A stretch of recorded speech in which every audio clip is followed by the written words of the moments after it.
నమస్తే, నేను Roja. Welcome to special debate. తెలంగాణలో నయా రాజకీయం మొదలైంది. పార్టీలకు పల్లె తీర్పు గుబులు పట్టుకుంది. మెజారిటీ గ్రామాలు చెయ్యెత్తి జైకొట్టాయి. అయితే అమాత్యుల ఇలాకాలో టఫ్ ఫైట్ నెలకొంది. సర్పంచ్ ఎన్నికల్లో కారు జోరు ఎక్కడా స్పీడ్ తగ్గలేదు. గులాబీ అగ్రనేతలు తమ నియోజకవర్గాల్లో పట్టు నిలుపుకున్నారు. ఇక గతం కన్నా ఈసారి బీజేపీ బలం పెరిగిందనే చెప్పాలి. కామ్రేడ్లకు మిశ్రమ ఫలితాలే వచ్చాయి. దీంతో అందరి దృష్టి ప్రాదేశిక ఎన్నికలపై పడింది. MPTC, ZPTC ఎలక్షన్లపై కన్నేశారు ఆశావహులు. పరిషత్ ఎన్నికల్లో సేమ్ సీన్ రిపీట్ అవుతుందా? పార్టీ గుర్తులతో పోరు రసవత్తరమేనా? అటు విజయోత్సవం, ఇటు నూతనోత్సాహం దేనికి సంకేతం? రానున్న రోజుల్లో రాజకీయం ఎలా ఉండనుంది? మూడ్ ఆఫ్ తెలంగాణపై ఇవాళ స్పెషల్ డిబేట్.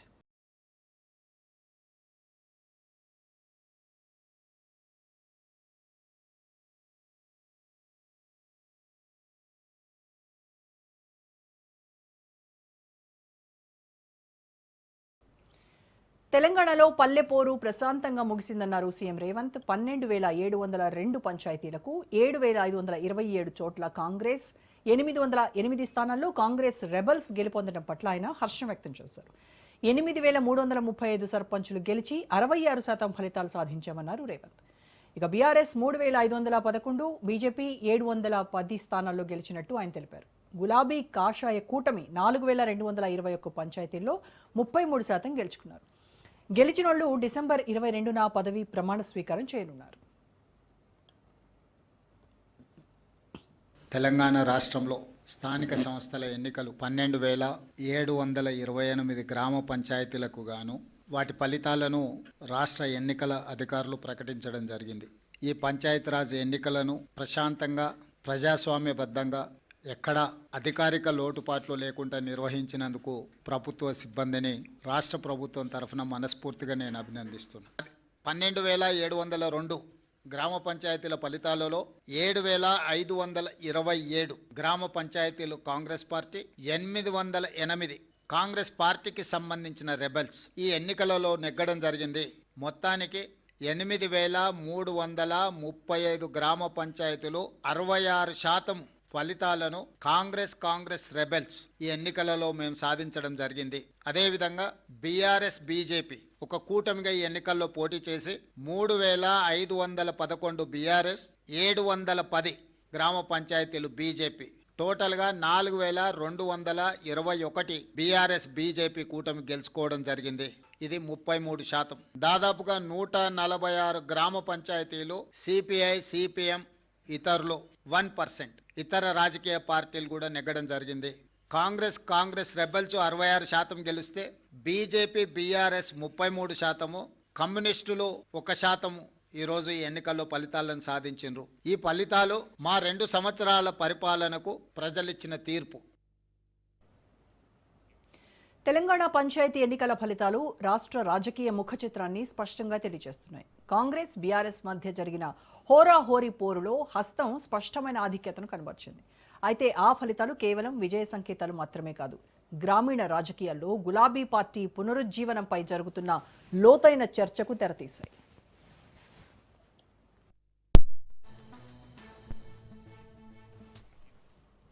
గ్రామీణుల మద్దతు లభించిందని కాంగ్రెస్ శ్రేణుల్లో జోష్ పెరిగింది.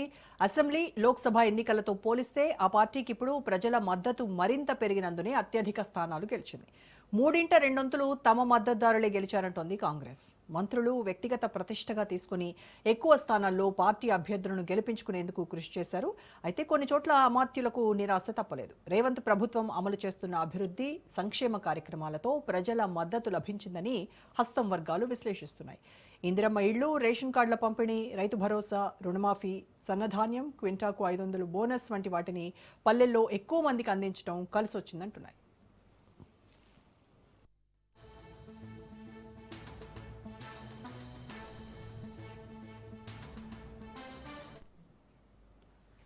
కాంగ్రెస్ విజయ పరంపరను కొనసాగిస్తున్నప్పటికీ 6 గ్యారంటీ హామీల అమలులో ఆలస్యం, స్థానిక నాయకత్వ విభేదాల కారణంగా అనుకున్న విజయాన్ని సాధించలేకపోయిందనే విశ్లేషణలకు బలం చేకూర్చాయి. ఇక అదే సమయంలో బీఆర్ఎస్ ధీటుగా ఎదుర్కొంది. ఆ పార్టీ సంస్థాగత బలం ఇంకా చెక్కు చెదరలేదని రుజువు చేసింది. దీంతో గెలిచిన కాంగ్రెస్కు కారు భయం పట్టుకున్నట్టయింది. అలాగే వరుస వైఫల్యాలతో ఉన్న గులాబీ దళానికి పల్లె తీర్పు ప్రాణం పోసినట్టయింది.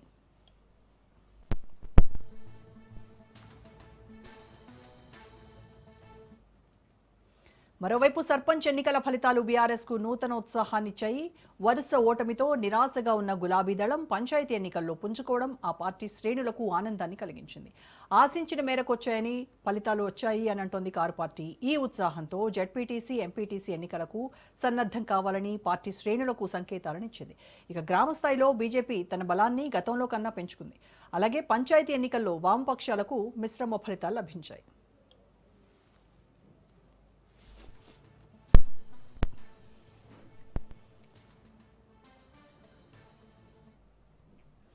కేసీఆర్ అమలు చేసిన రైతు బంధు, దళిత బంధు, మిషన్ భగీరథ వంటి పథకాల ప్రభావం ఇప్పటికీ గ్రామాల్లో ఉంది. సంక్షేమ పథకాలు సృష్టించిన దీర్ఘకాలిక ఓట్ బ్యాంక్ గ్రామీణ ప్రాంతాల్లో బీఆర్ఎస్ కు బలమైన పునాదిగా మిగిలింది. పంచాయతీ ఎన్నికలు కాంగ్రెస్ పక్షాన కొంతమేర విజయాన్ని అందించినప్పటికీ బీఆర్ఎస్ కు పల్లె ప్రాంతాల్లో ఉన్న నిజమైన రాజకీయ బలాన్ని బహిర్గతం చేశాయి. కాంగ్రెస్ పారదర్శక పాలన, హామీల అమలు వేగంపై దృష్టి పెట్టకపోతే బీఆర్ఎస్ పుంజుకునే దారులు మరింత సుగమమవుతాయి. తెలంగాణ రాజకీయాలు గ్రామీణ క్షేత్రంలో ఒక కొత్త యుద్ధానికి సిద్ధమవుతున్నాయనేది నిస్సందేహం.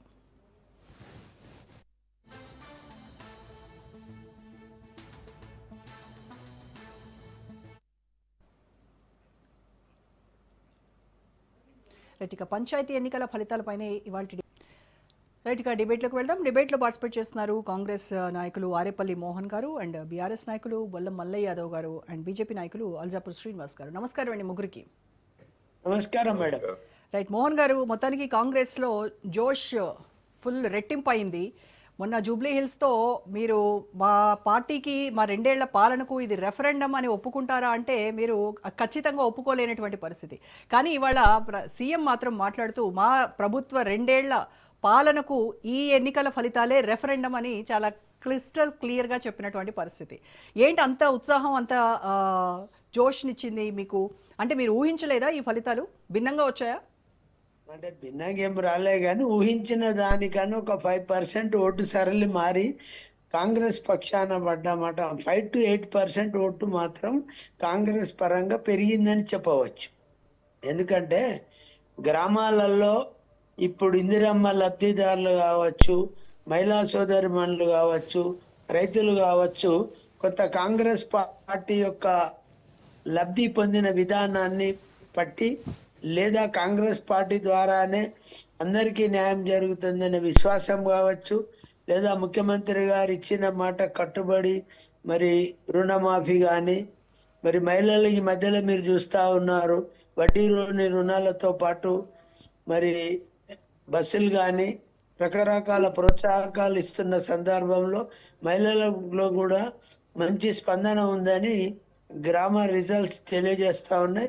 గ్రామ స్వరాజ్యంలో కాంగ్రెస్ పార్టీ తనదైన శైలిలో పనిచేసిందని చెప్పవచ్చు. కాంగ్రెస్ పార్టీ ప్రభావం తగ్గలేదు, ఇంకా పెరుగుతుందనే విశ్వాసం మాత్రం కాంగ్రెస్ నాయకులకు, కాంగ్రెస్ క్యాడర్ కూడా ఈ ఫలితాలు కొంత ఉత్సాహాన్ని ఇచ్చినాయనే మాట వాస్తవం. కానీ విశ్లేషకులు ఏం చెప్తున్నారంటే మోహన్ గారు, ఇప్పుడు 66% మీరు విజయం సాధించారు. కానీ కొన్ని సందర్భాలలో కొన్ని ఏరియాలలో టిఆర్ఎస్ కు సంబంధించిన నాయకులు వారి యొక్క ప్రాబల్యం ఉన్న చోట వారు అత్యధికంగా సీట్లు గెలిచిన మాట నిజమే. ఇప్పుడు సిరిసిల్లాలో కేటీఆర్ గారు ఎమ్మెల్యేగా ఉన్నారు కాబట్టి వారు అక్కడ కాంగ్రెస్ పార్టీ అభ్యర్థి యొక్క ఏమంటారు పనితనం కావచ్చు, ఎమ్మెల్యే ఉన్నాడు అని చెప్తే విందాం ఇంత పని అవుతుందని ఆశ కావచ్చు, రూలింగ్ పార్టీలో లేకున్నా మరి కేటీఆర్ గారు ఎమ్మెల్యేగా ఉన్నారు కాబట్టి అక్కడ స్థానాలు గెలిచే అవకాశం వచ్చింది. అట్లనే కొన్ని స్థానాలలో మరి బీఆర్ఎస్ గెలిచిన మాట వాస్తవం. ఎందుకంటే ఎన్నికల రిజల్ట్ మనం తప్పు పట్టలేము, అది కాదని చెప్పడానికి వీలు. కాంగ్రెస్ ఎమ్మెల్యేలు ఉన్న చోట కూడా గెలిచారు గెలిచి అంటే వినండి, కాంగ్రెస్ ఎమ్మెల్యేలు ఉన్న చోట కూడా గెలిచారు. ఉదాహరణకు కాంగ్రెస్ 12 గెలిస్తే టిఆర్ఎస్ 4 గెలిచిరు, ఒకడ 6. ఉదాహరణ చెప్పిన ఒకడ ఇప్పుడు మానకొండూరు మండలంలో 19 కాంగ్రెస్ గెలిస్తే 8 టిఆర్ఎస్ గెలిచింది. అంటే ఇట్లా చెప్తూ పోతే ఒక్కొక్క ప్రాంతంలో ఒక్కొక్క ప్రభావం, లేకపోతే ఆ యొక్క కాంగ్రెస్ పార్టీతో పాటు స్థానికంగా పోటీ చేసిన అభ్యర్థి యొక్క గుణగానాలను కూడా ప్రజలు పనిగలోని తీసుకొని ఓటు వినియోగించుకున్నారు. తద్వారా కూడా ఓటు సరళి మారింది, ఓటు శాతం కూడా పెరిగింది. 84-85% వరకు ఓటు పోల్ అయింది అనేది అర్థం చేసుకోవాల్సిన విషయం. అదే ఎమ్మెల్యేకి వస్తే 64%, ఒక 70%, 65%, 54%, ఇట్లా రకరకాలు ఉంటాయి.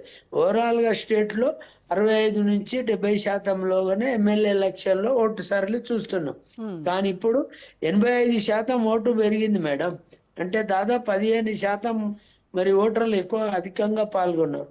అధికంగా పాల్గొంటారు. ఆ 15%లో 10% కాంగ్రెస్ ఓటు ఉండవచ్చు, 5% టిఆర్ఎస్ ఓటు ఉండవచ్చు.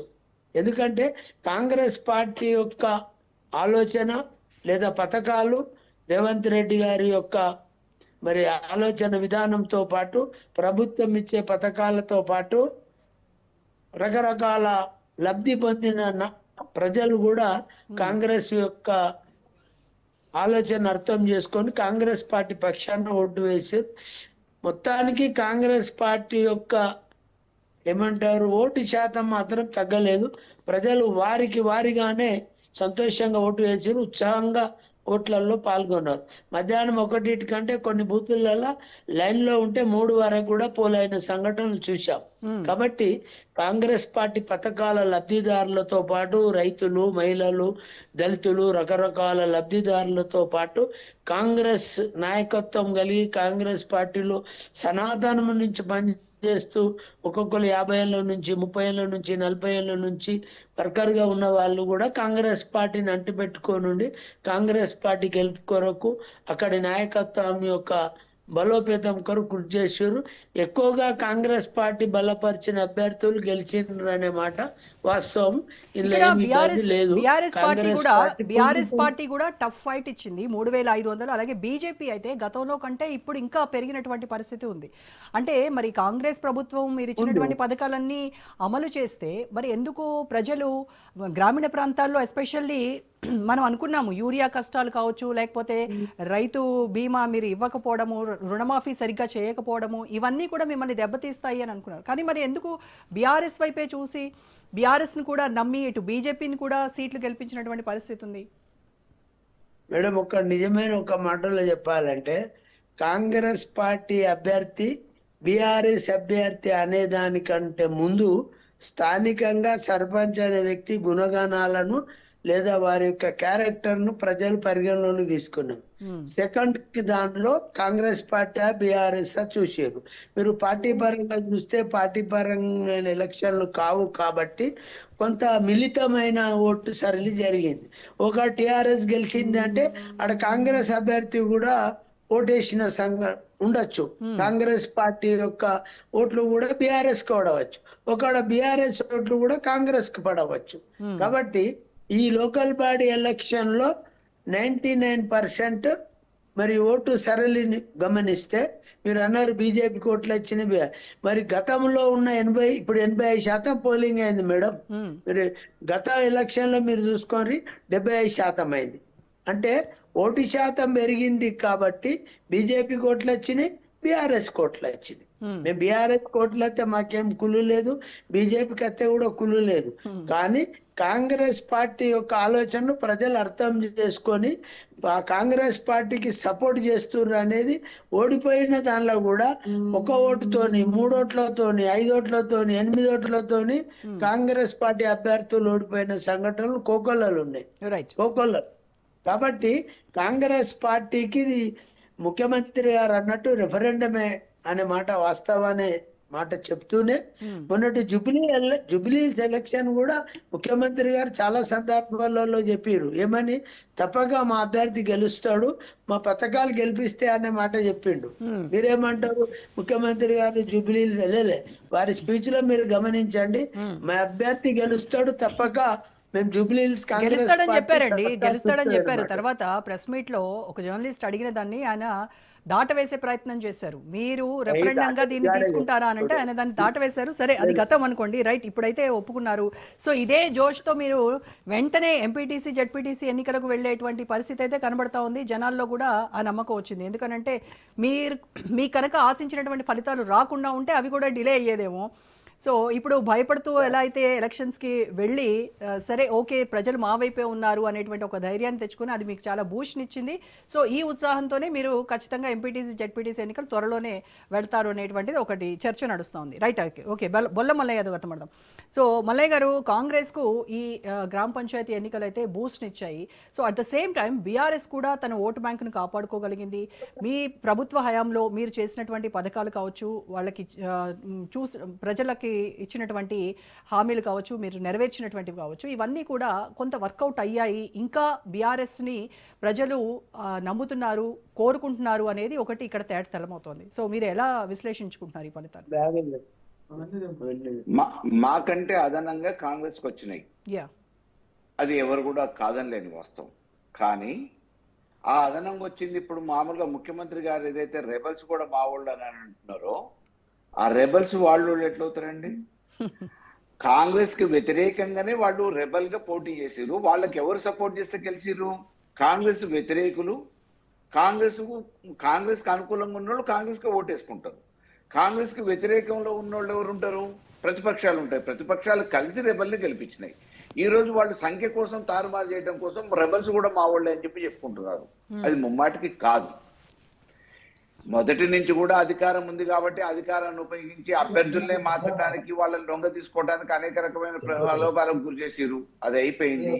అయిపోయిన తర్వాత మామూలుగా ఎన్నికలు పెట్టేటప్పుడు అనేక రకమైన ప్రలోభాలు ఓటర్లను గురి చేసిరు. ఇల్లు ఇస్తామనో, వాకిలు ఇస్తామనో, అది ఆగిపోతుందనో, ఇది ఆగిపోతుందనో, మీకు వచ్చే పథకాలు ఆగిపోతాయని చెప్పేసి 40-50 ఓట్లతో గెలిచే ఏ సర్పంచ్ పదవి అయితే ఉందో ఆ సర్పంచ్ పదవికి 40-50 ఓట్లు అధికార పార్టీ వాళ్ళు అధికారాన్ని అడ్డం పెట్టుకొని భయభ్రాంతులకు గురి చేసి సామాన్యుల ఓట్లు వేయించుకున్న పరిస్థితి ఉంది. కాబట్టి సంఖ్య ఆటోమేటిక్ గా పైకి అవపడుతుంది, మాకంటే అదనంగానే అవపడుతుంది. కానీ ఓట్ల షేరింగ్ కాడికి వచ్చేటప్పటికి వాళ్ళ షేరింగ్ కి మా షేరింగ్ కి ఎంత తేడా ఉంది అని అంటే వ్యత్యాసం పెద్దగా లేదు, ఓట్ షేరింగ్. కాబట్టి ఎన్నికలు మొదలైన కాడి నుంచి వాళ్ళు భయంలోనే ఉన్నారు. మా పట్ల ప్రజలు ఎంత వ్యతిరేక భావం చూపిస్తారో అనే ఉద్దేశంతో మా అభ్యర్థులను బెదిరించే ప్రయత్నం చేసిరు, నామినేషన్ల కాడ బెదిరించే ప్రయత్నం చేసిరు, మా అభ్యర్థులను ప్రలోభ పెట్టి కొంతమంది కండవలు తీసుకపోయి కప్పారు. ఆ రకంగా ఓట్లు వేయించుకోవడానికి అన్ని రకాల సామభేద దాన దండోపాయాలు అవలంబించారు. ఆ తర్వాత ఎన్నికల ఫలితాలను కూడా తారుమారు చేయడానికి అధికారులను అడ్డం పెట్టుకొని పోలీసు వ్యవస్థను ఉపయోగించుకొని ఎన్నికల ఫలితాలు కూడా తారుమారైనాయి. మా దగ్గర మామూలుగా నల్గొండ జిల్లా చిట్యాల దగ్గర కాపర్తి గ్రామంలో బ్యాలెట్ బాక్స్ లో ఉండాల్సిన బ్యాలెట్ పేపర్లు ఓట్లు వేసినవి మురికాలో లోపడే బహిరంగంగా బయటకు వచ్చిన తర్వాత కలెక్టర్ గారు విచారణ చేపట్టమన్నారు. దానికి సంబంధించిన రిటర్నింగ్ ఆఫీసర్ ని సస్పెండ్ కూడా చేయడం జరిగింది. కానీ కాంగ్రెస్ వాళ్ళు ఏం చేశారు? అభ్యర్థిని గెలిచినట్టు డిక్లేర్ చేశారు. ఇన్ని రకాలుగా అక్రమాలకు పాల్పడ్డ తర్వాత వాళ్ళకు వచ్చిన సంఖ్య ఏంటి అంటే రెబల్స్ ను కలుపుకుంటే రెబల్స్ కలుపుకోవడం అనేది అది డైజెస్ట్ అవ్వట్లేదు. రెబల్స్ కలుపుకోవడం పేరులో రెబల్స్, మళ్ళీ వాళ్ళు కాంగ్రెస్ పార్టీకి రెబల్స్ అంటే మీకు ఎట్లా? రెబల్స్ అనేటోళ్ళు మీకు వ్యతిరేకమేనా? ఆ తర్వాత మళ్ళీ వాళ్ళు ఏదైనా అధికారాన్ని అడ్డం పెట్టుకొని మీరు ఇదో ప్రలోభ పెడితే వాళ్ళు వచ్చి కండోలు వేసుకుంటారేమో. ఇప్పుడు ఫిరాయింపుల్ని ప్రోత్సహించడం అలవాటైంది కదా ఎలాగూ. కాబట్టి అలాగే ఇవాళ కమ్యూనిస్టులను తీసుకోండి, సిపిఐ, సిపిఎం, బీజేపీ, బీఆర్ఎస్ వీటన్నిటితో పోలిస్తే వాళ్ళకు వచ్చిన ఓట్ షేర్ తక్కువ. కరెక్ట్. మీకు ఎంతసేపు సీట్ల సంఖ్య చెప్తా ఉన్నారు. సీట్ల సంఖ్య 50, 60, 20, 10 వాటితో గెలవటం అనేది పెద్ద విషయం కాదు గ్రామ పంచాయతీలలో. ఎందుకంటే అధికారం ఉన్న వాళ్ళ వైపు మినిమం 50, 60 ఓట్లని ప్రభావితం చేయగలుగుతారు అధికారాన్ని అడ్డపెట్టి, కానీ గ్రామాలలో ఉన్న అనేక సంక్షేమ పథకాలను అడ్డపెట్టి. కానీ ఈ రోజు వాళ్ళు కప్పిపుచ్చుకునే ప్రయత్నం చేస్తున్నారు. మీరు ఇంతకు ముందు మామూలుగా దీంతో పాటు కొనసాగింపుగా ఎంపీటీసీ ఎన్నికలు, జెడ్పీటీసీ ఎన్నికలు పెడతారేమో, పెట్టడానికి సిద్ధమవుతున్నారేమో అని చెప్పేసి అని అన్నారు. బట్ లేటెస్ట్ గా ఇప్పుడు నేను చూసిన ఇన్ఫర్మేషన్ ప్రకారం ఇంతకు ముందు రేవంత్ రెడ్డి గారు స్వతహాగా అంటున్నారు, మేము దాని గురించి ఆలోచిస్తాం, రేపు కేబినెట్ సమావేశము భవిష్యత్తులో పెట్టి ప్రతిపక్షాల వాళ్ళ సలహాలు సూచనలు తీసుకొని ఈ ఎన్నికలకు వెళ్ళాలా వద్దా, 42% ఇంప్లిమెంట్ చేయటం ఎట్లా అనేది బలహీన వర్గాలకు ఇచ్చిన మాట ప్రకారం 42% ఏమైనా ఇంప్లిమెంట్ చేయడానికి సాధ్యాసాధ్యాల గురించి ఆలోచించి ఎన్నికలు నిర్వహించడానికి నిర్ణయం తీసుకుంటాం. గ్రామ పంచాయతీ ఎన్నికలకు ముందు కూడా అదే మాట చెప్పారు మల్లయ్య యాదవ్ గారు, మీరు విన్నారు కదా. ఖచ్చితంగా 42% రిజర్వేషన్ల గురించి ఒక కొలిక్ అంటే వచ్చిన ఈ తర్వాతే రోజు ఎందుకు వెళ్తామని అన్నారు. భయపడుతున్నారు? స్థానిక సంస్థలలో మీకు అబ్జల్యూట్ మెజారిటీ వచ్చింది అని అనుకుంటే, ప్రజలు ఏకపక్షంగా కాంగ్రెస్ కి అనుకూలంగా ఉన్నారు అని అనుకుంటే, మీకు ఈ సార్వత్రిక ఎన్నికలు కూడా నిర్వహించడానికి ఎందుకు భయపడుతున్నారు? మళ్ళీ ప్రతిపక్షాల మీదనో 42% అని చెప్పి అడ్డం తీసుకురావటమో, మళ్ళీ మేము కేబినెట్ లో తర్వాత డిస్కస్ చేస్తామనటమో, ప్రతిపక్షాల వల్ల సలహాలు సూచనలు తీసుకుంటామని చెప్పి అనటమో, ఇది కోర్టు ముట్టికాయలేసింది కాబట్టి ఈ రోజు గ్రామ పంచాయతీ ఎన్నికలు పెట్టిరు తప్పనిసరి పరిస్థితులలో. మీకు 2 సార్లు వాయిదా పెట్టి కోర్టు తప్పకుండా సెప్టెంబర్ 30వ తారీఖు లోపల మీరు ఎన్నికలు నిర్వహించాలని చెప్పేసి అప్పుడు చెప్తే, ఆ చెప్పిన తర్వాత 42% అనేది అడ్డం వచ్చిన తర్వాత ఆ 42% విషయంలో తప్పనిసరి పరిస్థితుల్లో పాత సిస్టంలో ఎన్నికలు పెడతామని చెప్పి కోర్టు ఆంక్షల మేరకు వారు విధించిన గడువు లోపల పెట్టాలని చెప్పేసి తప్పనిసరి పరిస్థితులలో ఈ స్థానిక సంస్థల ఎన్నికలు గ్రామ సో ఈ పంచాయతీ స్థానిక సంస్థల ఎన్నికల్లో కూడా ప్రభుత్వం ప్రకటించినటువంటి ఇస్తున్నటువంటి అమలు చేస్తున్నటువంటి హామీలు ఏవైతే ఉన్నాయో ఆ వాటి వల్లనే ఈ రోజు ప్రజలు ఇలాంటి తీర్పునిచ్చారు అనేటువంటి గొప్ప నమ్మకంతో ఉంది కాంగ్రెస్ ప్రభుత్వం ఇవాళ.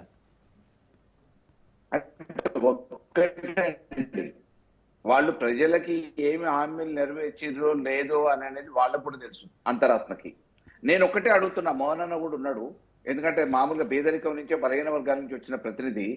ఈ రోజు వృద్ధాప్యంలో ఉన్న వాళ్ళకి, శరీరం సహకరించిన వాళ్ళకి, దేవుని మీద భారం వేసి ప్రయాణం కొనసాగిస్తున్న వాళ్ళకి 2,000 రూపాయలు ఇప్పుడు తీసుకుంటే వచ్చే నెల నుంచి మా ప్రభుత్వం రాగానే 4,000 మాకు ఓట్లు వేయండి అని చెప్పిన రేవంత్ రెడ్డి ప్రభుత్వం, కాంగ్రెస్ పార్టీ ఇవాళ 2 సంవత్సరాలైనా కనీసం వృద్ధుల గురించి ఆలోచించట్లేదండి. అదే 2,000 కొనసాగుతున్నాయి, 4,000 ఎప్పుడు వస్తాయని చెప్పేసి ఎదురు చూస్తున్నారు. వాళ్ళ గురించి ఆలోచించని మానవత్వం లేని ఈ ప్రభుత్వం. మరి అయినా కూడా 66% విజయం సాధించారు కదా వాళ్ళు, అంటే ప్రజలంతా వాళ్ళ వైపు ఉన్నట్టే.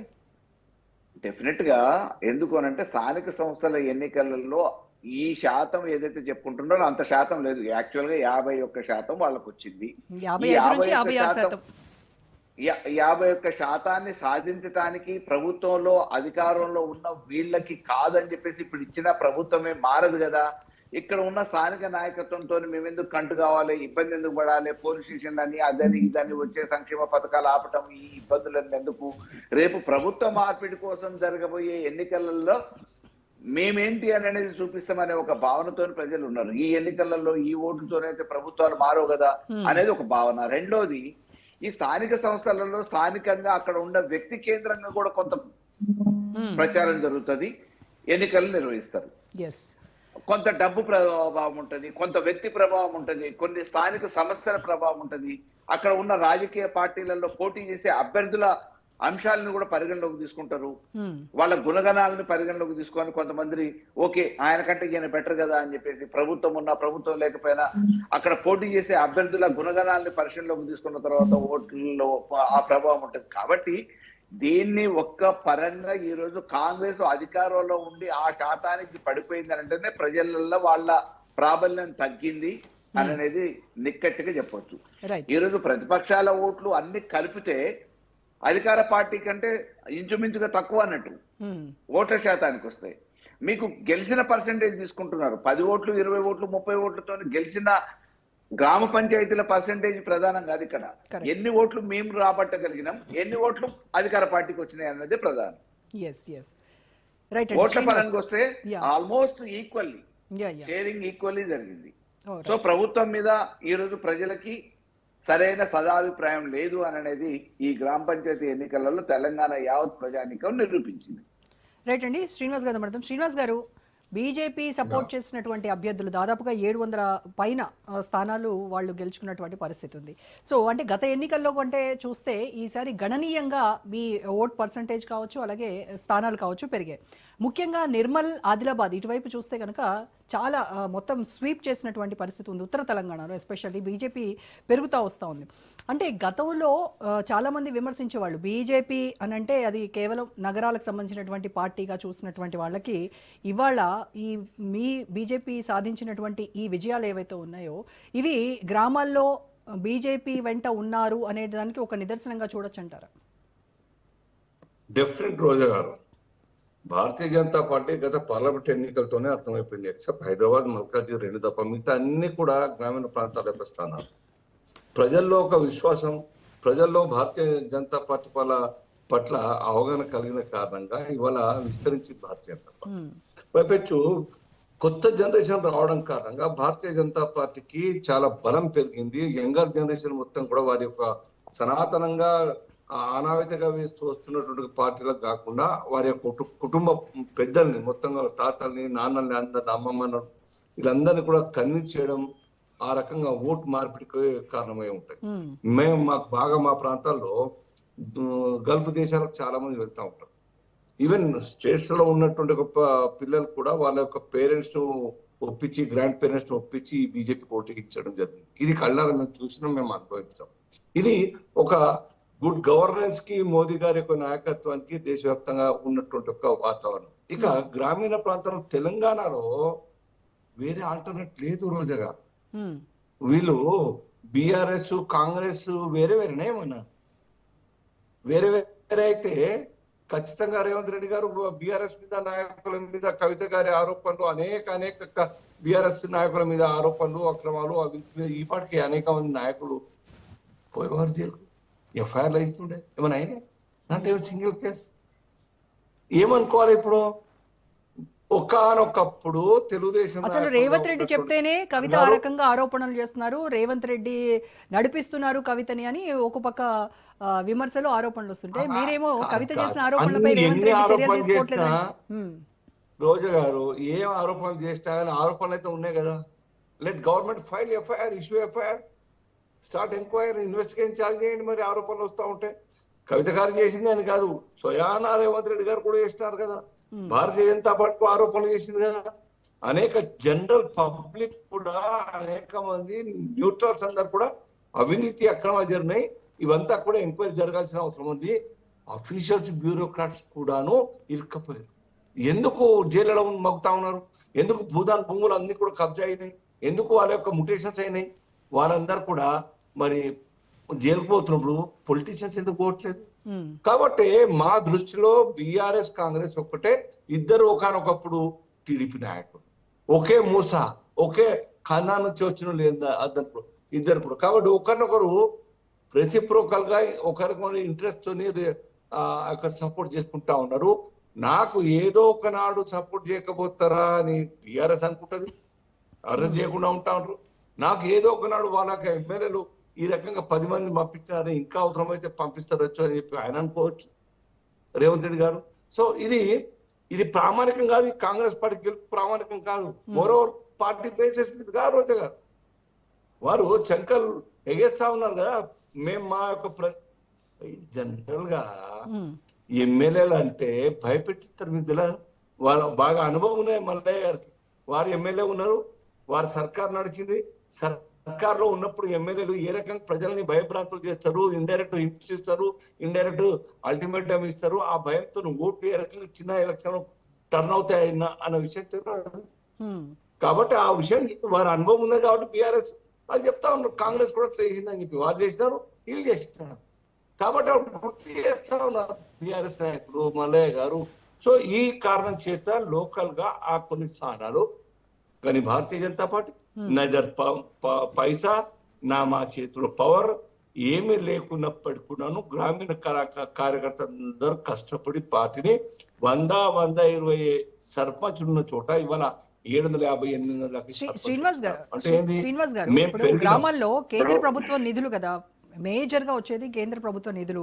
ఇటు ప్రధాన మంత్రి గ్రామీణ సడక్ యోజన కావచ్చు, ఆయుష్మాన్ భారత్ కావచ్చు, హర్ఘర్ నల్ రోడ్ల అభివృద్ధి కావచ్చు, ఇలా అన్ని ప్రధానమంత్రి కేంద్ర ప్రభుత్వం నుంచే నిధులు వస్తా ఉన్నటువంటి పరిస్థితి. కానీ మరి ఎందుకు మీరు ఇవి కేంద్ర ప్రభుత్వం ఇస్తోంది అని గ్రామాల్లో విస్తృతంగా ప్రచారం చేయలేకపోయారా? ఇన్ని నిధులు మేము ఇస్తున్నాము, ఇదంతా కేంద్రం చేస్తోంది, బీజేపీ చేస్తోంది అని మీరు చెప్పుకోవడంలో ఫెయిల్ అయ్యారా? ఫెడరల్ వ్యవస్థలో రోజా గారు రాష్ట్ర ప్రభుత్వం పెత్తనం కనబడుతుంది. రాష్ట్ర ప్రభుత్వ అధికారులు, రాష్ట్ర ప్రభుత్వ ఎమ్మెల్యేలు, మంత్రులు అందరూ కూడా ఆ స్కీమ్ల యొక్క లాంచింగ్, ఆ స్కీమ్ల ఇంప్లిమెంటేషన్ కోసం డాష్ మీద కనబడతారు. ఇప్పుడు గ్రామీణ ప్రాంతాల్లో ఆ సెంట్రల్ గవర్నమెంట్ స్కీము బీజేపీ నాయకులు వచ్చి నిలబడతారు, అక్కడ డాష్ మీద రాణిస్తారు. అక్కడ అంత ఈజీ కాదు. ఈర్ష్య ద్వేషాలు ఉంటాయి, తొక్కేయాలని చూస్తూ ఉంటారు. నేను నిన్న ఇవాళ అనేక 2-3 టీవీలో పార్టిసిపేట్ చేసిన. బీజేపీ పేరు తీసుకొని భయపడుతుంది. కాంగ్రెస్ కింద ఇచ్చింది, మా కింద ఇచ్చిన బీఆర్ఎస్. కాంగ్రెస్ వాళ్ళు బీఆర్ఎస్ గురించి మాట్లాడుతూ మా గురించి రెండు పార్టీలు మాట్లాడతారు. అరే భయ్ 100 నుంచి 800 దాకా వచ్చింది. ఇంకా అనేక మంది బీజేపీ లో చేరడానికి సిద్ధంగా ఉన్నారు. ఇండిపెండెన్స్ అందరు కూడాను ఈ మార్పు గురించి ఒప్పుకోవడానికి సిద్ధంగా లేరు. కారణం భూతం లాగా మేము కనబడతాం, వాళ్ళ కళ్ళలో ప్రజల కళ్ళలో మేము దేవుడిలాగా కనబడుతున్నాం.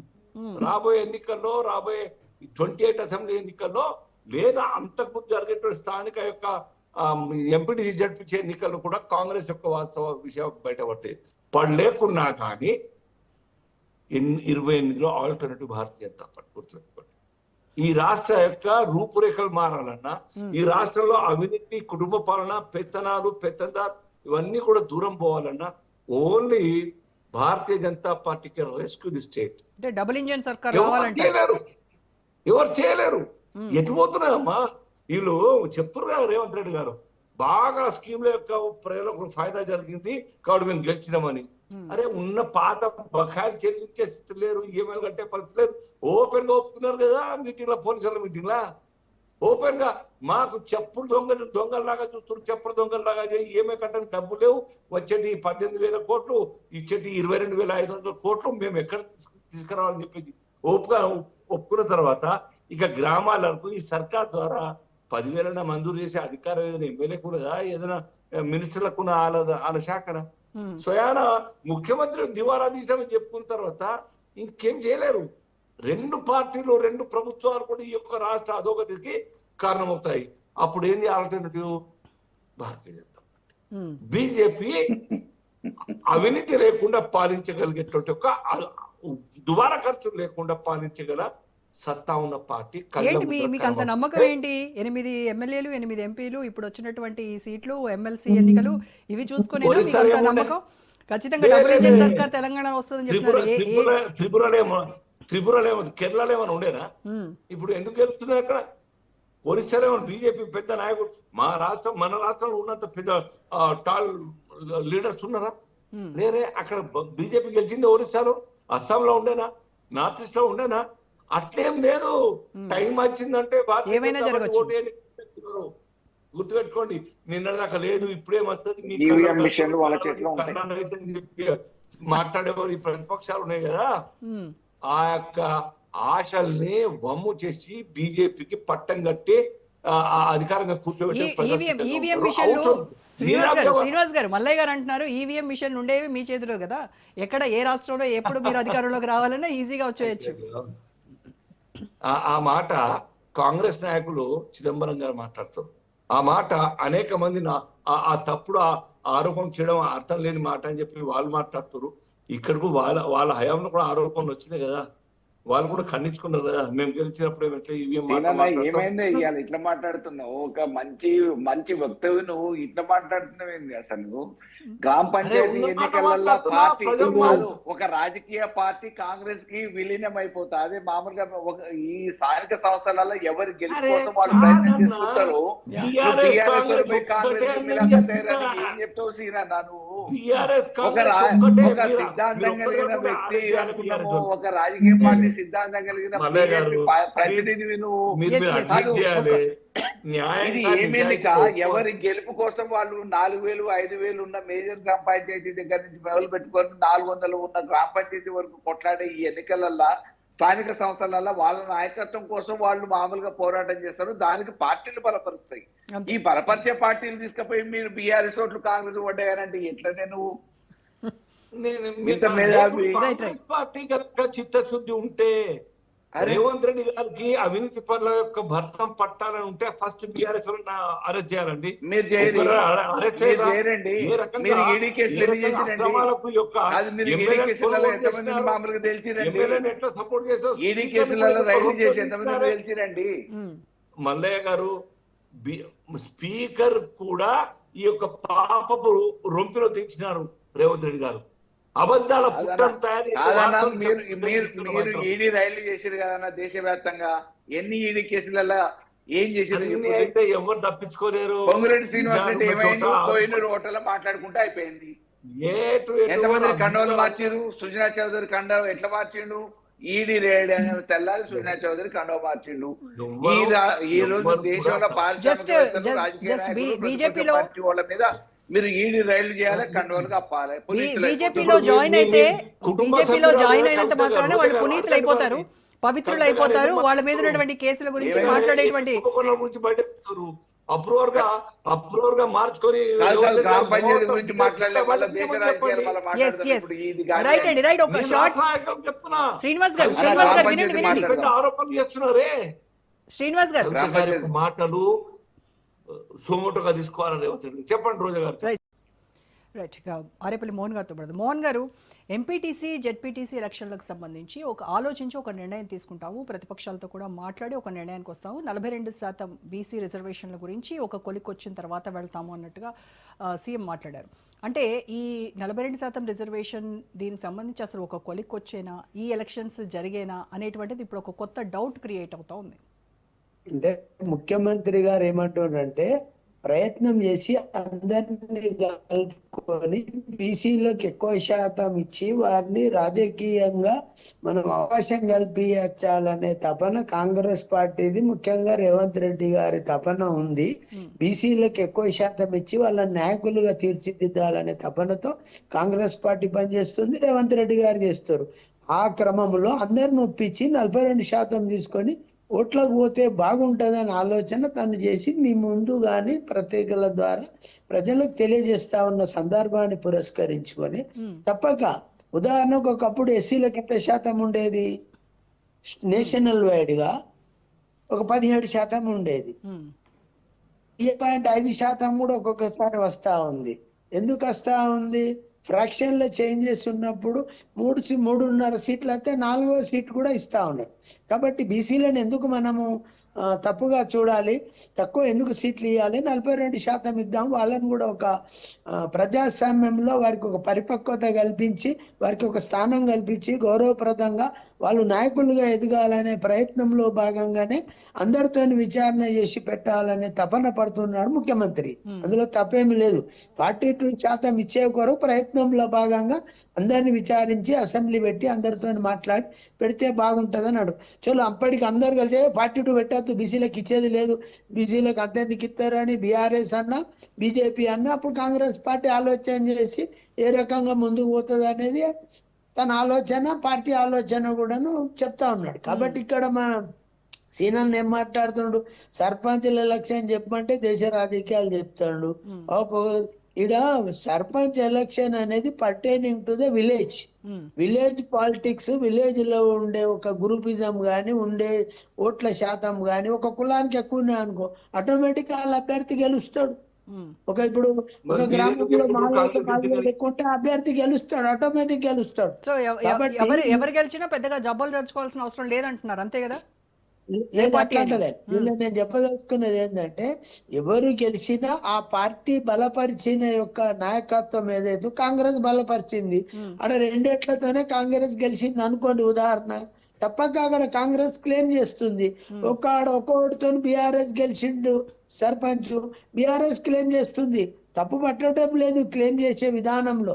కాబట్టి ముఖ్యమంత్రి గారు ఏమంటున్నారు, మేము కూడా ఏమంటున్నాం, ఈ రోజు కాంగ్రెస్ పార్టీ యొక్క ఓటు శాతం పెరిగింది, దానికి తోడు ప్రజల్లో పట్ల కాంగ్రెస్ పట్ల సద్భావన ప్రోత్సహించాలి కాంగ్రెస్ పార్టీని, కాంగ్రెస్ పార్టీ ద్వారానే కొంత న్యాయం అధికంగా జరుగుతుందన్నమాట చెప్పదలుచుకున్న కొరకు ఎలక్షన్. నేను అడిగేది ఏంటంటే మోహన్ గారు బీసీ రిజర్వేషన్ బిల్లు రానున్నటువంటి ఎంపీటీసీ జెడ్పీటీసీ అన్ని ఎన్నికలకు సంబంధించి ఒక కీలకమైనటువంటి అంశం. ఇది ఇక్కడ అసెంబ్లీలో నుంచి పార్లమెంట్ దగ్గర, అక్కడ రాష్ట్రపతి దగ్గర పెండింగ్ లో ఉన్నటువంటి అంశం. అంటే ఒక నిమిషం నన్ను మాట్లాడినివ్వండి. ఒక నిమిషం. రేవంత్ రెడ్డి మాట్లాడుతూ రాహుల్ గాంధీ ప్రధాని అయితే కానీ ఈ బిల్లుకి మోక్షం రాదు అని అన్నారు. వీళ్ళు ఏమంటున్నారు, ఫ్యూచర్ లో రాహుల్ గాంధీ ప్రధాని అయ్యే అవకాశం లేదు, ఈ బిల్లుకు మోక్షము కలగదు అని చెప్పేసి అని అంటున్నారు. అంటే ప్రజలు ఎలా అర్థం చేసుకోవాలి? అంటే ప్రజల బీసీలను మోసం చేసే పార్టీగా బీజేపీ మిగులుతుంది. ఒక అవకాశం ఇస్తామని తపన పడి ఒక అట్టడుగు వర్గాలను కాపాడే ప్రయత్నం రేవంత్ రెడ్డి గారు చేస్తున్నప్పుడు బీజేపీ సానుకూలంగా స్పందించకపోతే బీజేపీ బీసీలకు వ్యతిరేకమైన పార్టీగా ముద్ర పడుతుంది. బీసీలు ఎవరు కూడా బీజేపీ భవిష్యత్తులో సహకరించారు తప్పక. ఎందుకంటే వాళ్ళు బిల్లు పాస్ చేస్తలేరు. ఇప్పటిదాకా ఎప్పుడు మా సీనియర్ ఏదేదో అయ్యా మీ కోట్లోనే ఉన్నది కాళేశ్వరం బద్ది, అది ఏమైంది మీరే చెప్పలే. ఏమంటారు, మాకు అప్పయ్యపూరి అంటారు. అటు బండి సంజయ్ అన్నాడు, ఇక్కడ కిషన్ రెడ్డి అన్నారు, మీరు అందరూ అన్నారు. మీకు అప్పచెప్పినాక ఏమైందన్నా? కమిషన్లు వేశారు, వేరే కమిషన్లు వేశారు, ఆగాలి. విచారణలు అయిపోయినాయి, అన్ని అయిపోయినాయి. ఎందుకు మరి దీనిపైన ఇంకేమి చర్యలు లేవు? ఎటుపోయినాయి అది విచారణలు? ఎవరు తీసుకోవాలి మేడం చర్య? మీ రాష్ట్ర ప్రభుత్వం చేసినవి ఏమైనాయి? రాష్ట్ర ప్రభుత్వం చర్యలు తీసుకునే కాడికి తీసుకొని తద్వారా ఇది కేంద్ర ప్రభుత్వంలో ఉన్న ఆర్గనైజేషన్ అప్పచెప్తేనే న్యాయం అవుతుందనే దాని మీద కేంద్ర ప్రభుత్వానికి అప్పచెప్పారు. అప్పచెప్పి దాదాపు 3-4 మాసాలు అవుతుంది. దాని మీద ఊసు లేదు. ఎందుకు చెప్తుంది ఈ మాట ఇప్పుడు అవసరం లేదు. కానీ సీనియర్ అంటాడు ఏంటంటే గుడ్ గవర్నెన్స్ ఉంటేనే సర్పంచులు గెలిచిరు అనే మాట చెప్పిండు. 1000 మంది వాళ్ళు సర్పంచులు గెలిస్తే మా గుడ్ గవర్నెన్స్ అన్నాడు. మరి ఇక మీ 1000 ఎక్కడ, మరి కాంగ్రెస్ గెలిచిన ఎన్ని వేలలో ఉన్నది మీరు తెలుసుకోరు. అంటే కాంగ్రెస్ గుడ్ గవర్నెన్స్ అనే మాట చెప్తున్నట్టే కదా. సీనన్ననే ఒప్పుకుంటుండు 1000 మంది బీజేపీ వాళ్ళు గెలిస్తేనే గుడ్ గవర్నెన్స్ మా కేంద్ర ప్రభుత్వం యొక్క ఆలోచనను వాళ్ళు పరిగణలో తీసుకొని గెలిచిర్రని. మరి కాంగ్రెస్ మీతోని 10 రెట్ల గెలిచింది. అంటే గుడ్ గవర్నెన్స్ కాంగ్రెస్ చేసింది భావన మరి చెప్తా ఉన్నాడు. కాబట్టి గుడ్ గవర్నెన్స్ కాంగ్రెస్ ప్రభుత్వం అందించింది. ప్రజలు సంతృప్తిగా ఉన్నారు. తప్పక కాంగ్రెస్ పార్టీ బలపరిచిన అభ్యర్థులు గెలిచిన మాట వాస్తవం. ఓటు శాతానికి వస్తే ఇప్పుడు మల్లన్న చెప్పినట్టు ఓటు శాతానికి వచ్చినప్పుడు బీజేపీకి ఎన్ని ఓట్లు వచ్చినాయి, బీఆర్ఎస్కి ఎన్ని ఓట్లు వచ్చినాయి, కాంగ్రెస్కి ఎంత ఓటు వచ్చిందంటే కాంగ్రెస్ కు బీజేపీకి చాలా దూరం ఉంది. చాలా అంటే చాలా వ్యత్యాసం ఉంది. బీఆర్ఎస్ కు కాంగ్రెస్ కూడా 15% మినిమం 15 ఒక్కొక్క ఏరియాలో, ఒక ఏరియాలో 35% వరకు కూడా తేడా ఉంది. కాబట్టి ఒక్కొక్క ప్రాంతం వారిగా ఒక్కొక్క ప్రతినిధి ఉన్న ఏరియాని బట్టి ఓటు శాతం తేడా ఉంది. ఓవరాల్ గా మీరు అనుకున్నట్టు బీఆర్ఎస్ కాంగ్రెస్ దగ్గర ఉన్నది అనేది మాట కూడా వాస్తవం కాదు. ఒకసారి ఓటు సరళిని దయచేసి మీరు చూసుకోమని మాట చెప్తాను. కాబట్టి ఇవాళ కాంగ్రెస్ పార్టీ బలపరిచిన అభ్యర్థులు గెలిచిందనే మాట వాస్తవం. ఎందుకు అంటే మీరు కాంగ్రెస్ పార్టీ బలపరిచిన ఎమ్మెల్యేలు ఎక్కువ ఉన్నారు కదా ఈ రాష్ట్రంలో. అధికారం కాంగ్రెస్ పార్టీలు ఉన్నది కాబట్టి గుడ్ గవర్నెన్స్ సీనాన్ అన్నట్టు గుడ్ గవర్నెన్స్ ఆఫ్ కాంగ్రెస్ పార్టీని ఒప్పుకొనే ప్రజలు దాన్ని ఆశీర్వదించారని చెప్పక తప్పదు. కాబట్టి కాంగ్రెస్ పార్టీ రేవంత్ రెడ్డి గారి నాయకత్వం ఇవాళ వారు చెప్పారు ఏమని, referendum. Not only gram panchayat election is referendum, even జుబ్లింగ్ is also one of the referendum for the Congress party. And especially Revanth Reddy working style of Revanth Reddy for the purpose of poor people. For the purpose of poor people, he is attending every program, he creating every program also for upliftment of down trodden and BC వర్గాలకు. కాబట్టి నేను చెప్పదలుచుకున్నది ఏంటి అంటే Congress down ట్రాడెడ్ వాళ్ళకి మరి మీరు ఇచ్చినటువంటి హామీలన్నీ అమలు చేస్తే నిజంగా వాళ్ళు కూడా హ్యాపీగా ఉంటారు. ఇవాళ మిమ్మల్ని ప్రశ్నించే వాళ్ళకి మీరు ఏం సమాధానం? ఇప్పుడు లేడీస్ కి ఇవ్వవలసిన పెన్షన్ జాప్యమైంది, కానీ బీఆర్ఎస్ ఇచ్చిన మనిషికి 3 ఎకరాల సంగతి పక్కకు పెట్టు, ఇంటికి ఇక రకరకాల వాగ్దానాలు బీఆర్ఎస్ అప్పుడు 14లో చేసింది, 18లో చేసింది. అందుకే వాళ్ళని పక్కన పెట్టారు. ఇప్పుడు మరి మీరు చేయకపోతే రేపు మీ పరిస్థితి ఏంటి? 2029లో ఖచ్చితంగా ఇవే ఫలితాలు రిపీట్ అవుతాయి. 2/3 మెజారిటీతో మళ్ళీ మేమే అధికారంలోకి వస్తామని చెప్తున్నారు కదా. మరి మీరు ఈ హామీలన్నీ అమలు చేస్తేనే కదా. మేము ఒక్కటే ఇప్పుడు అమలు గాంధీ ఒకటి మహిళలకు సంబంధించి పెన్షన్ విషయంలో ఇవాళ ఖజానా పరిస్థితి మీకు అందరికి తెలుసు. ముఖ్యమంత్రి గారు స్వయంగా చెప్పిండ్రు. ఇచ్చే రోజు తెలీదా? హామీలు ఇచ్చే రోజు తెలీదా మీకు? హామీలు ఇచ్చే రోజు, మీరు మేనిఫెస్టోలో పెట్టే రోజు మీకు ఖజానా గురించి ఐడియా లేదా? తెలంగాణకు సంబంధించినటువంటి నాయకులే కదా మీరంతా. లే ఖజానా గురించి మరి ముఖ్యమంత్రి 14లో కేసీఆర్ గారు అన్నప్పుడు దళితులకు 3 ఎకరాల సంగతి ఏమైంది? దళిత బంధు రాష్ట్రమంతా అన్నాడు, ఏమైంది? 3 ఎకరాలు ఇస్తామన్నాడు, ఏమైంది? ఇంటికి ఉద్యోగం ఏమైంది? వాళ్ళు ఇచ్చిన మేనిఫెస్టో వాళ్ళకి తెలియదు ఆ ఖజానా ఏందని. అంతకుముందు కాంగ్రెస్ పార్టీ నుంచి మరి ఖజానా తెలియదా? అందుకోసమనే వాళ్ళని పక్కన పెట్టారు ప్రజలు, అందుకోసమనే వాళ్ళని పక్కన పెట్టారు. రేపు మీ పరిస్థితి ఏంటి? మీరేమో ఖచ్చితమైన నమ్మకంతో ఉన్నారు మళ్ళీ మేమే అధికారంలోకి వస్తామని. అమ్మా, మేము ముఖ్యమంత్రి గారు చెప్పింది ఒక మాట వాస్తవము. కాంగ్రెస్ పార్టీ వచ్చే ఎలక్షన్ లో అధికారంలోనికి ఈ అసెంబ్లీలో వస్తున్న మాట వాస్తవం. రేపు జరగబోయే లోకల్ బాడీ ఎంపీటీసీ జడ్పీటీసీల స్థానిక సంస్థలల్లో ఆనాడు రాజశేఖర్ రెడ్డి 2004-09 ఎట్లయితే ప్రభంజనం మోగించి ఆనాటి ఉమ్మడి రాష్ట్రంలో 2 జిల్లా పరిషత్తులు, జిల్లా పరిషత్ చైర్మన్లు తెలుగుదేశం, ఒకటి రంగారెడ్డి, ఒకటి ఆదిలాబాద్, మొత్తం ఉమ్మడి రాష్ట్రంలో. రైట్ రైట్ అట్లనే ఈ రిజల్ట్ కూడా అట్లనే ఉంటదమ్మా. రైట్ అండి. ఓకే, ఒకటికో మల్లయ్య యాదవ్ గారు, yes. ఒకటి రెండింటికే పరిమితం అవుతుంది టిఆర్ఎస్ పార్టీ, బిఆర్ఎస్ చూద్దాం జిల్లా yeah. పరిషత్ Yeah, మల్లయ్య యాదవ్ గారు. వచ్చేసరికి. Yeah, yeah. ఎవరి కాన్ఫిడెన్స్ వాళ్ళకు ఉండడంలో ఇంత తప్పేం లేదు. అశామాషిగా ఏదో ఇట్లా జరగాలని అయిపోయింది. కాంగ్రెస్ పార్టీ పని అయిపోయింది, మేమే గెలిచిన ఇప్పుడే రైట్ రైట్, ఒక్క నిమిషం Yeah, మోహన్ గారు ఒక్క నిమిషం ఆగండి. మల్లయ్య గారు, మోహన్ అన్న సీనియర్ నాయకుడు, కాంగ్రెస్ ని సమర్థించక తప్పదు. కానీ నేను ఏమంటున్నా అంటే 42% పార్టీ గుర్తులు లేని గ్రామ పంచాయతీ ఎన్నికలనే సాధ్యం కాలేదు. అన్ని రాజకీయ పార్టీలు తీర్మానం చేసి కేంద్రానికి పంపిస్తే కేంద్రం ఆమోదించడం పెండింగ్ పెట్టినా గానీ, ఒకవేళ వాళ్ళు ఆమోదించి 9th షెడ్యూల్లో పెట్టినా ఇప్పుడు సుప్రీంకోర్టులో తమిళనాడు కూడా నడుస్తుంది. అదేం క్లియర్ కాలే, సుప్రీంకోర్టులో పెండింగ్ ఉంది. 9th షెడ్యూల్లో పెడతారనే నమ్మకం లేదు. మీకు హైకోర్టు ఉన్నత న్యాయస్థానం ఆల్రెడీ ఉన్నత న్యాయస్థానం ఆల్రెడీ చెప్పింది 50% లోబడే మీరు రిజర్వేషన్లు ఇవ్వాలి, అంతకు మించొద్దు అని చెప్పిన తర్వాత వీళ్ళేమన్నారు, స్థానిక సంస్థలలో 42% మేము పార్టీ పరంగా ఇస్తా అని అన్నారు. పార్టీ పరంగా కూడా ఇచ్చిన దాఖలాలు లేవు. ఈ రోజు మీరు పార్టీ పరంగా ఒకవేళ మీరు అసెంబ్లీలో తీర్మానం చేసి అన్ని రాజకీయ పార్టీలు ఏకగ్రీవంగా ఒప్పుకున్నాయని చెప్పి ఎవరికి రాసినా అది న్యాయస్థాన పరంగా న్యాయపరమైన చిక్కులు ఉంటాయి అనేది జగమెరిగిన సత్యం. మీకు 42% అనేది ఈ రోజు రాజ్యాంగబద్ధంగా ఇవ్వడానికి అవకాశం లేదని చెప్పి కూడా తెలిసి కూడా మీరు వాగ్దానం ఇచ్చారు. అది ఏ రకంగా నెరవేరుస్తామనే విధానం కానీ దానికి పరిష్కార మార్గాలు కానీ లేకుండా మీరు అధికారం కోసం ఆ రోజు అలివిగానే హామీలు ఇచ్చిన దాంట్లో ఇది ఒకటి 42% రిజర్వేషన్. మీరు స్థానిక సంస్థలలో పార్టీ గుర్తులు లేని దానికే అసలు ఆడ ఇంప్లిమెంట్ చేయలేకపోయారు, ఈడ మీరు పార్టీ పరంగా ఇవ్వలేకపోయారు. పార్టీ పరంగా కూడా ఇవ్వలే కదా. మీరు ఏమన్నారు, మేము అవసరమైతే మేము పార్టీ పరంగా ఇస్తామని అన్నారు. ఎక్కడ ఇచ్చిరండి 42%? మోనన్న మానకొండూరు నియోజకవర్గంలో ఒకసారి చూడు మోనన్న, 42% మీ నియోజకవర్గాలు ఇచ్చిన. రాష్ట్ర వ్యాప్తంగా ఏ నియోజకవర్గాలలో సాధ్యపడలే.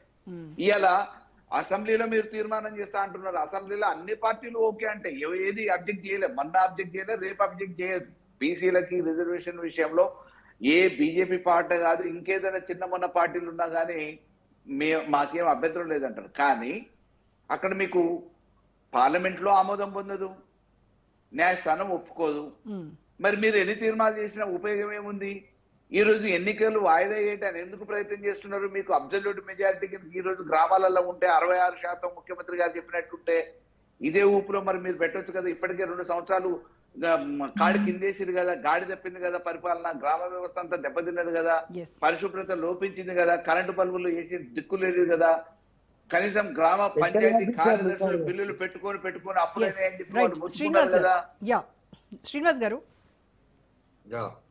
సో 42% రిజర్వేషన్ సంబంధించి మళ్ళీ రానున్నటువంటి ఎంపీటీసీ జెడ్పీటీసీ ఎన్నికలకు లింక్ అప్ అయి ఉంది. సో ఇప్పుడు బాల్ కేంద్ర ప్రభుత్వం కోర్టులో ఉంది. బీజేపీని మళ్ళీ ఇదిగో దీనిపైన ఎలాంటి నిర్ణయం తీసుకోలేదు, బీజేపీనే తాత్సారం చేస్తోంది, కావాలనే బీసీల పైన వాళ్ళది కపట ప్రేమ అని చెప్పేటువంటి ప్రయత్నం మళ్ళీ కాంగ్రెస్ చేస్తుంది. సో మరి మీరు దీన్ని ఏ రకంగా ఎదుర్కొనున్నారు? కాంగ్రెస్ పార్టీ ఎన్ని చెప్పినా ఈ యొక్క రాష్ట్ర ప్రజలకు అర్థమైపోయింది. ప్రత్యేకంగా ఉద్యమకారులు, బీసీ ఉద్యమకారులు అన్ని సంఘాలన్నీ కూడా ముక్త కంఠంలో చెప్తున్నాయి కాంగ్రెస్ మమ్మల్ని మోసం చేసిందని చెప్పేసి. ఉన్నదల్లా భారతీయ జనతా పార్టీ పట్ల విశ్వాసం. అది మీరు అడిగినప్పుడు మేము ఇస్తామని కాదు. అక్కడ దేశవ్యాప్తంగా ఒక యూనిఫామ్, ఒక పాలసీ ప్రకారంగా దేశంలో ఉన్నటువంటి ఒక ఈ సామాజిక వర్గాలకు న్యాయం చేయడానికి స్టడీ చేస్తున్నాం. దానికి ఒక కమిటీ వేయడం జరుగుతుంది.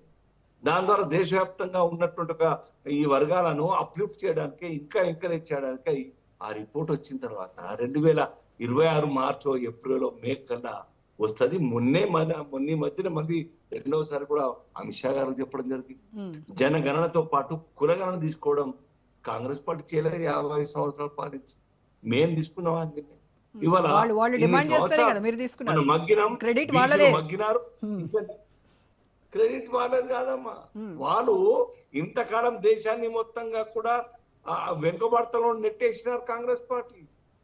పేదలుగానే ఉంచినారు, దళితులుగానే ఉంచినారు. వాళ్ళు సమకాలీన సమాజంలో పోటీ పడే మీరు 15,000 అకౌంట్లు వేసినారా? అది వాళ్ళు పేదరికంలో ఉంచారు. మీరు ఏమన్నా 15,000 అకౌంట్లు వేసినారా? స్విస్ బ్యాంకుల్లోంచి తీసుకొచ్చి ఇంకేముంది, రేపటి నుంచి టింగ్ టింగ్ మన మెసేజ్లు వస్తాయి ఒక్కొక్కరు బ్యాంక్ అకౌంట్లలో డబ్బులే అని అనుకున్నారు. డెవలప్మెంట్ కారణంగా ఈ సామాజిక వర్గాలకు అన్నిటి కూడాను న్యాయం జరుగుతున్నది. వాళ్లకు డెవలప్మెంట్ కోసం దారి చూపించింది మా సర్కార్.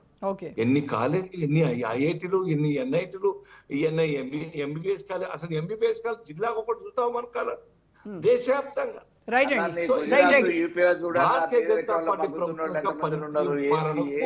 Right okay, thank you so much Srinivas గారు. టైం లేదండి. Thank you so much చంద్రపు Srinivas గారు, బొల్లమల్ల యాదవ్ గారు, అరేపల్లి మోహన్ గారు. థ్యాంక్ యూ అండి.